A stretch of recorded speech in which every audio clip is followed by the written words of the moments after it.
రిషబ్ పంత్ నేతృత్వంలోని Lucknow super giants జట్టు ఢిల్లీ చేతిలో అనూహ్యంగా ఓడిపోయింది. విశాఖలో జరిగిన భారీ స్కోర్ మ్యాచ్లో ఢిల్లీ 1 వికెట్ తేడాతో సంచలన విజయం సాధించింది ఎల్ఎస్జీ మీద.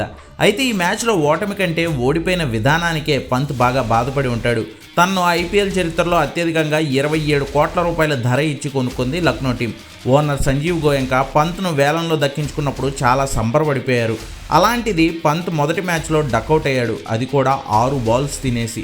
పోనీ దానికి కూడా వదిలేయచ్చు, వికెట్ కీపింగ్ అయితే దారుణం. చాలా రన్స్ వదిలిపెట్టేశాడు వికెట్ల వెనకాల పంత్. అశుతోష్ శర్మ అవుట్ చేసే అవకాశాన్ని 2 సార్లు వదిలేసుకున్నాడు.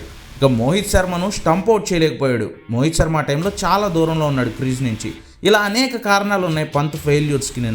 నిన్న మ్యాచ్ అవగానే పంత్తో ఎల్ఎస్జీ ఓనర్ సంజీవ్ గోయంకా చాలా సీరియస్గా మాట్లాడుతూనే ఉన్నట్టు కనిపించారు. పంత్ కూడా మ్యాచ్ గురించి సుదీర్ఘంగా ఎక్స్ప్లెయిన్ చేస్తున్నట్లు కనిపించాడు. వాళ్ళిద్దరి మధ్య హీటెడ్ ఆర్గ్యుమెంట్ నడుస్తున్నట్లయితే స్పష్టంగా అర్థమైంది. మరి అంతేలే, 27 కోట్లు పెట్టిన ఓనర్కి ప్లేయర్ పర్ఫామ్ చేయకపోతే మండడంలో తప్పు లేదు, కానీ మరీ పబ్లిక్గా దట్టు మొదటి మ్యాచ్ ఓటమికే ఈ రేంజ్ ఆఫ్ క్లాస్ పీకడం ఏంటో ఆలోచించాల్సిందే.